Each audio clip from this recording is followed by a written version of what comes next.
حي على الفلاح. تدعو من أدبر وتولى. And in Jahannam, the guy tries to turn away, turn around. I don't want this. And it come back here. And the fire pulls him back. Also means in this dunya, the one who turned away from guidance. The one who showed his back to the warnings. وَجَمَعَ. And in this world, what did he do? He just collected money. وَجَمَعَ فَأَوْعَى. And he placed it inside containers. Al-wi'a. Like aw'iya in Surah Yusuf. Aw'a, to put something in a wi'a. To put something in a container. Meaning he saved it. He saved a little piggy bank. Little, bank account. Storage, putting your savings away and putting them away and putting them away.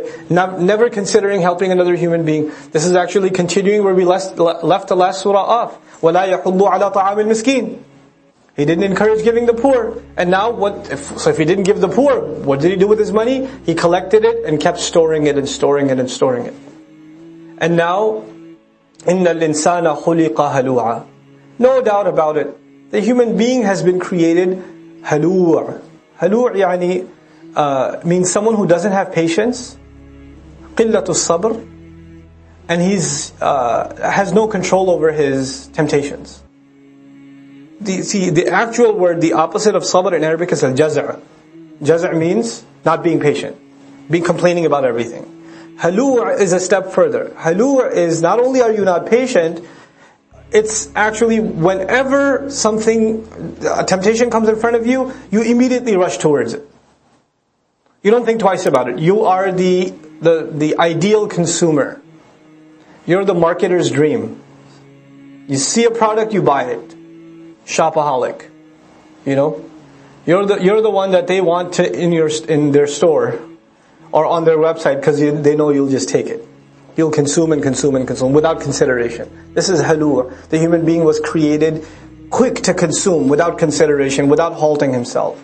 إِذَا مَسَّهُ الشَّرُّ جَزُوعًا. When harm comes to him, he loses patience entirely. So first you're quick to consume, but when the harm comes as a consequence, if you're so quick to consume and don't consider what you're taking in, what deeds you're engaged in, obviously there are going to be consequences, and the first consequence is some harm will come your way. When harm comes his way, he loses patience altogether. Why is this happening to me? I deserve better. إِذَا مَسَّهُ الشَّرُّ جَزُوعًا. This father came to me yesterday at the youth conference in Baltimore and said, there's a problem we're noticing in our community with teenage children is that they are constantly complaining that they don't have anything.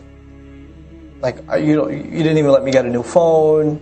How come I don't have a computer in my room? How come this? How come that? And whenever you ask them to do something like take out the garbage or let's go make salat, I got homework, I got to study, I'm tired, can't do it.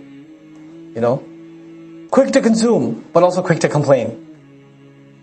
Just those two things have come together. This is Allah's complaint about the human being that's self-absorbed. وَإِذَا مَسَّهُ الْخَيْرُ. And when the good comes to him, manu'a, he's extremely preventative of others of getting it. So something good comes to you, you think, how do I not let others know that I have this? Because they might want to share in it. I don't want to share this with anybody. I want to hold on to it for all by myself.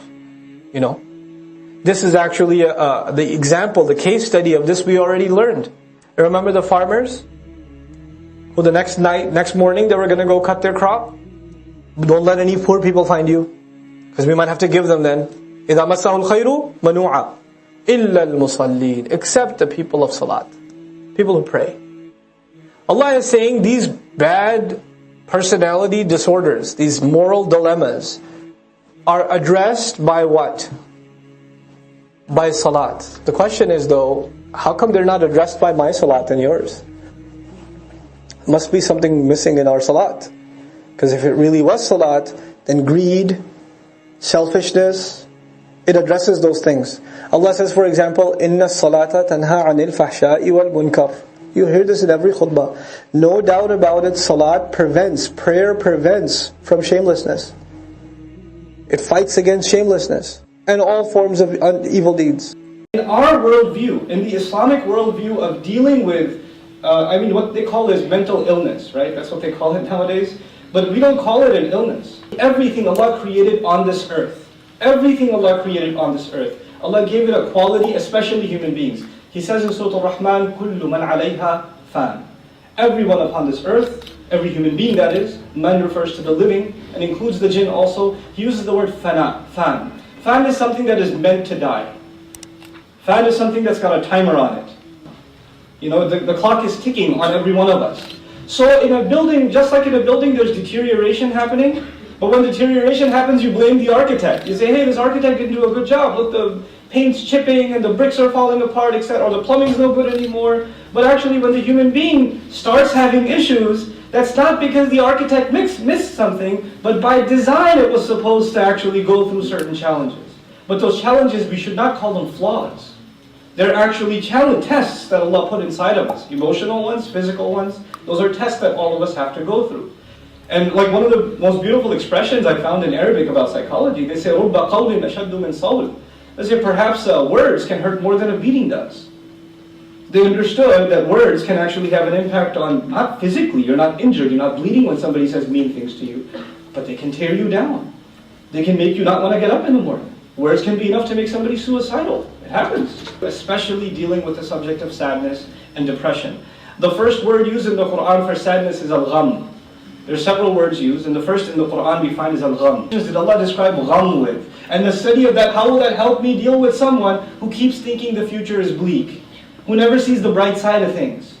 Who's always looking at the glass as half empty? Someone who's pessimistic all the time, negative all the time. Don't look at the person next to you. But like, you know, but you can have people like that. The next term, very popular term in the Quran, commonly used is al-huzn. Al-huzn, and the root letters for that are ha, za, and nun. And this is for one to remain unhappy or uneasy about something. You're not settled about something. It's keeping you from going to sleep. You keep worrying about something. It's actually the opposite of farah. Farah actually means you can't sleep because you're too happy. That's farah. It's the exact opposite. Now you can't sleep because you're too sad. You're too depressed. You're too worried.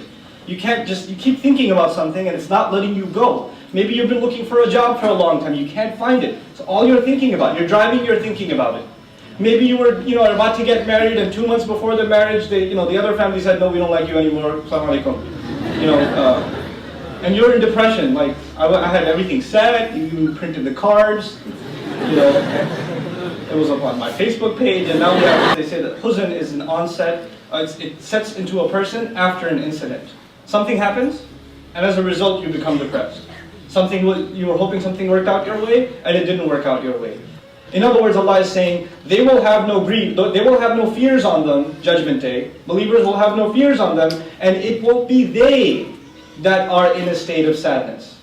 It's not them that are going to be in a state of sadness. What does that seem to indicate? If it's not them that are in a state of sadness, that means somebody else is going to be. The hum there actually indicates somebody else in between parentheses. That's the beauty of the Arabic language. What we're learning from that is you will have states of sadness in life, in this world. Huzn will be there. But a perpetual state of sadness is actually not for you. And whatever huzn you're going through is nothing compared to the huzn of that day. Whatever grief you're going through, whatever suffering or emotional trauma you're going through, and I'm not minimizing it in any way, but what Allah is saying is the huzn of that day is the actual huzn. It's the actual huzn. Assalamu alaikum wa rahmatullah. If you enjoyed this video, please do share it with friends and family. If you want to see more videos from this series, click on the box at the top. If you want to see other videos, click on the box at the bottom. And don't forget to hit the subscribe button. Thanks.